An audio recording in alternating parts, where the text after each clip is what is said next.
हिंदी चित्रपटसृष्टीतील एक असा महानायक ज्याच्या आवाजानं, ज्याच्या डायलॉगनं चित्रपट चालायचे, चित्रपट पळायचे, ज्याचे बूट पाहिले तरी लोक थिएटरमध्ये टाळ्या वाजवायचे, शिट्ट्या वाजवायचे, जो माणूस चित्रपटाच्या सेटवरती अत्यंत कडक पद्धतीनं वागायचा, प्रत्येक गोष्ट नियमाप्रमाणेच करायचा, ज्याच्याबरोबर ती काम करायला भले भले कलाकार घाबरत होते, असे होते राजकुमार.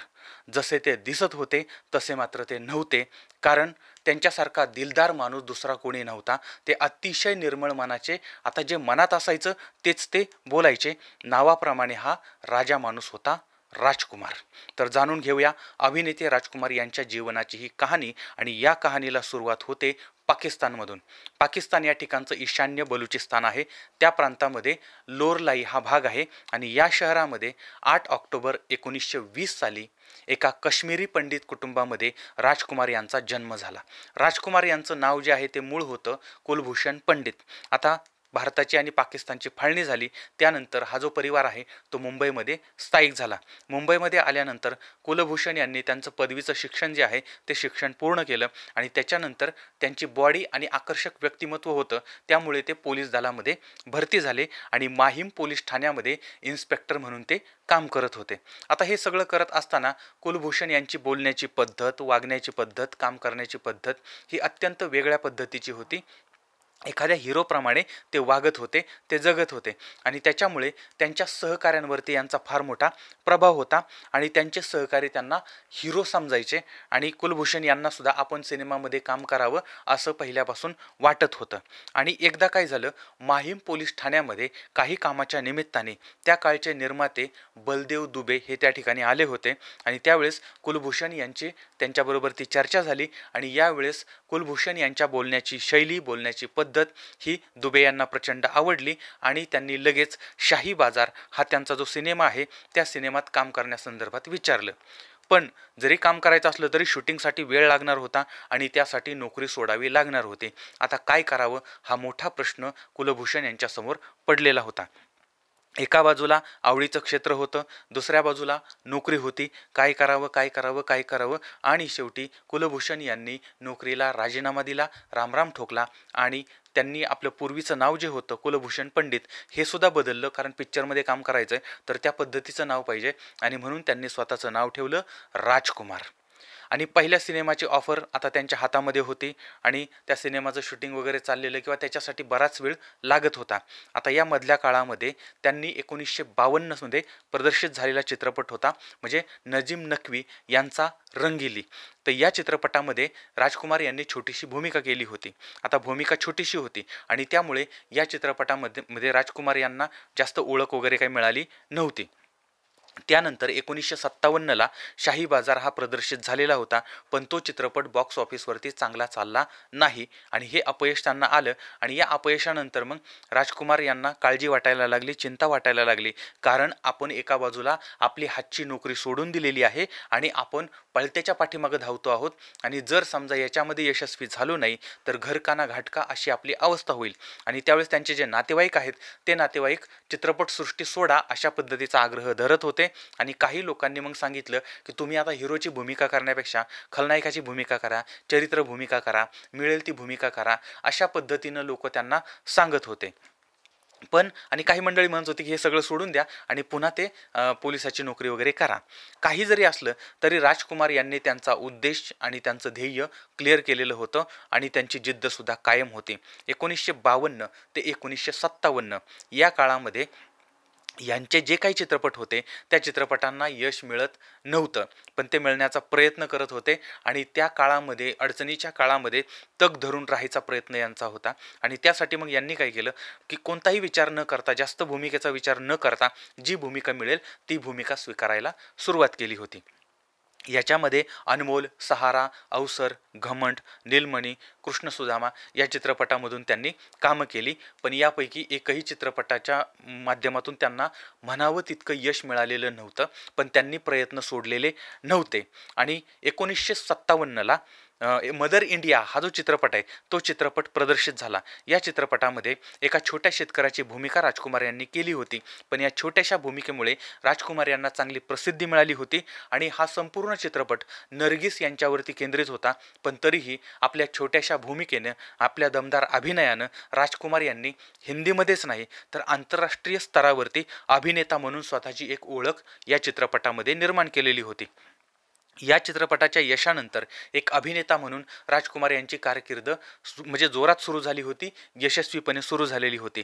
1959 मध्ये प्रदर्शित झालेला पैगाम या चित्रपटामध्ये त्यांच्या समोर अभिनय सम्राट दिलीप कुमार होते आणि दिलीप कुमार आणि राजकुमार एकमेकांच्या समोर होते। या काळामध्ये सुद्धा राजकुमार यांनी आपल्या सशक्त अभिनयाच्या जोरावरती दर्शकांची वाहवा मिळवलेली होती आणि त्यानंतर त्यांचा आलेला दिल अपना प्रीत पराई, त्याचबरोबर ती घराणा, गोदान, दिल एक मंदिर या चित्रपटाच्या यशानं राजकुमार यांच्या अभिनयाचा जो आलेख आहे तो आलेख चढायला लागलेला होता आणि राजकुमार हे अभिनय सम्राट बनलेले होते।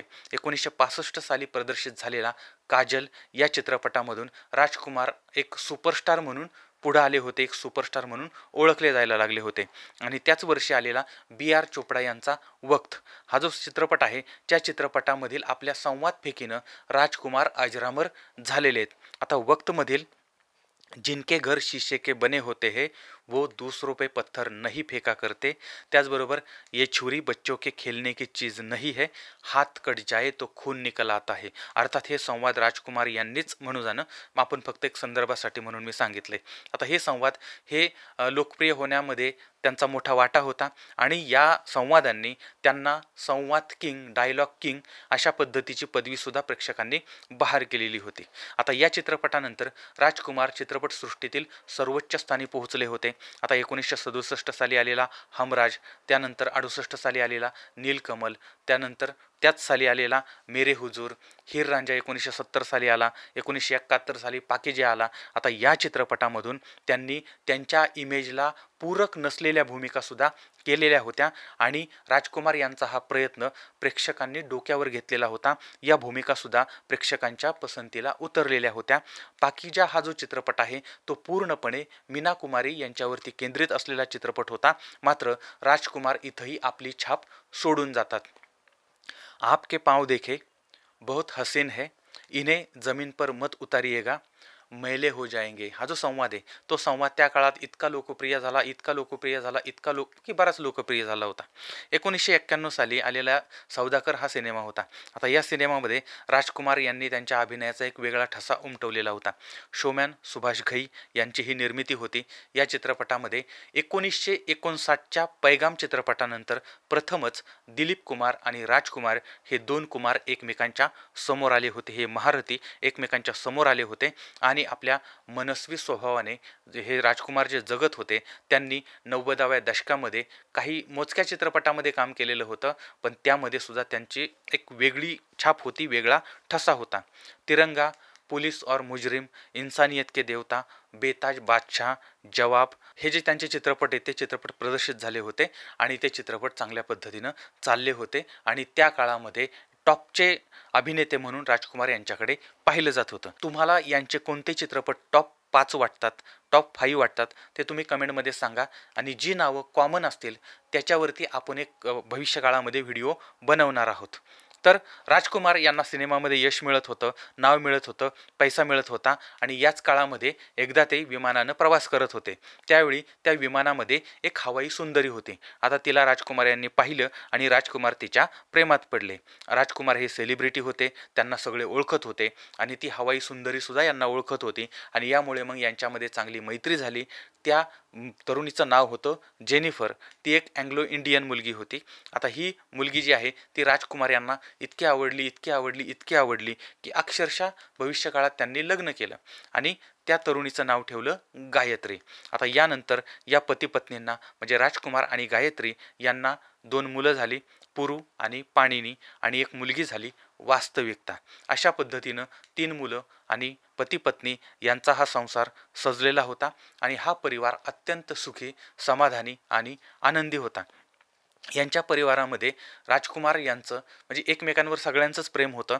राजकुमार यांचं त्यांच्या पत्नीवरती विशेष प्रेम होतं आणि ते वरळी या ठिकाणचा सिफेस या ठिकाणचा जो बंगला होता त्यांचा तो बंगला आणि जुहू या ठिकाणचा त्यांचा जो बंगला आहे तो बंगला, ह्या 2 बंगले त्यांनी बायकोला गिफ्ट दिलेले होते. आणि ते सुपरस्टार असले तरीसुद्धा आपल्या कामातून वेळ काढायचे आणि परिवाराला वेळ द्यायचे. त्याचबरोबर ते प्रत्येक वर्षाला ते साधारणपणे 2 ते 2.5 महिने बाहेर फिरायला जायचे आणि विशेष करून काश्मीरला फिरायला जायचे. आता त्या ठिकाणी श्रीनगर, गुलमर्ग, पहलगाम या भागामध्ये ते जायचे, त्या ठिकाणी राहायचे, त्या ठिकाणचं सौंदर्य पाहायचे आणि राजकुमार यांना बांबूच्या घरामध्ये राहायला आवडायचं आणि त्यामुळे ते तशाच पद्धतीच्या घरामध्ये तिथं राहत असायचे. आता ह्या सगळ्या गोष्टींमधून राजकुमार हे किती म्हणजे आपल्या परिवाराबद्दल आणि संसाराबद्दलची आस्था असणारे होते हेही आपल्या लक्षात येतं. आता आपण ज्या क्षेत्रामध्ये काम करतोय ते क्षेत्र बेभरोशाचं आहे आणि काही अंतर्गत बाबी राजकुमार यांना माहीत होत्या आणि त्यामुळे आपल्या मुलांनी या क्षेत्रामध्ये येऊ नये असं त्यांना मनोमन वाटत होतं आणि त्यामुळे त्यांनी आपल्या मुलांना कधीही चित्रपटाच्या सेटवरती आणलेलं नव्हतं. पण एकदा सौदागर चित्रपटाच्या शूटिंगच्या वेळी त्यांची मुलं सेटवरती आली होती.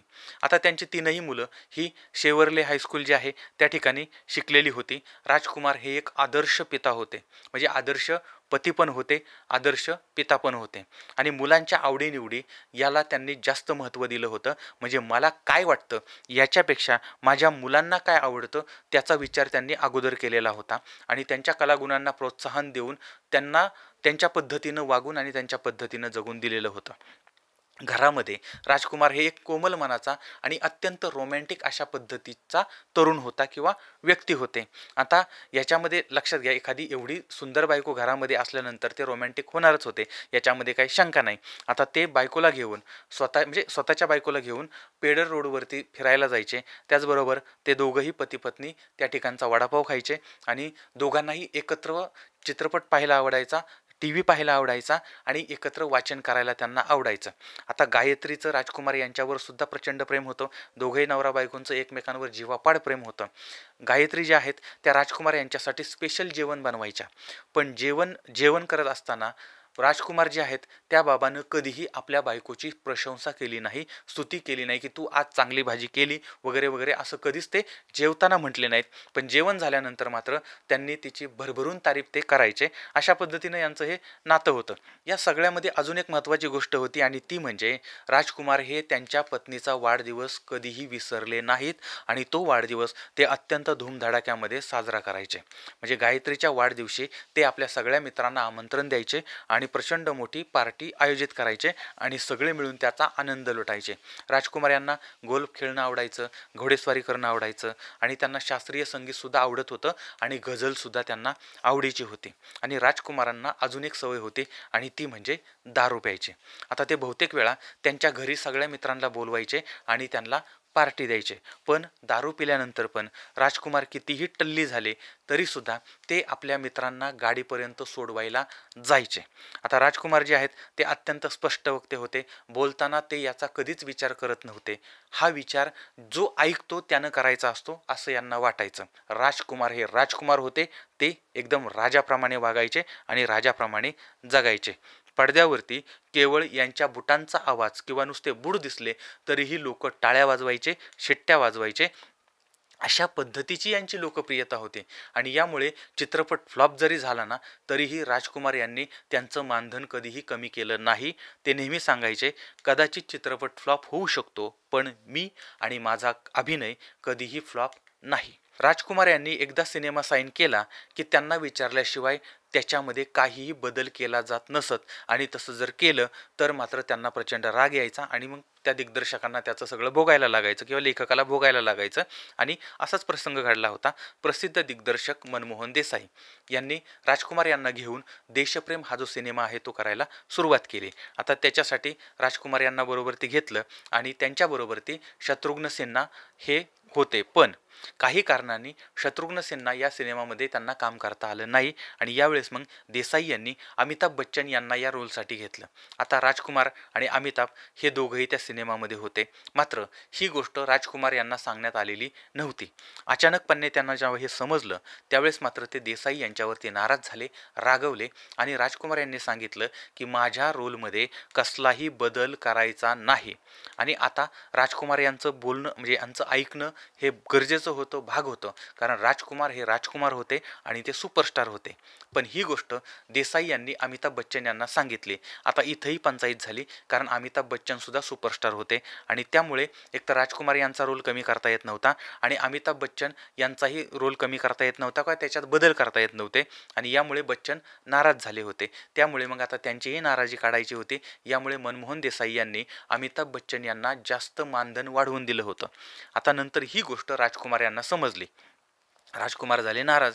म्हणजे त्यांनी सांगितलं, मनमोहन देसाई यांना सांगितलं की मी ज्या सिनेमामध्ये लीड रोल करतोय त्यामध्ये माझ्यापेक्षा इतर अभिनेत्यांना जास्त फी तुम्ही कशी काय देऊ शकता? 1 रुपया का होईना मला अमिताभ बच्चनपेक्षा जास्त फी मिळाली पाहिजे.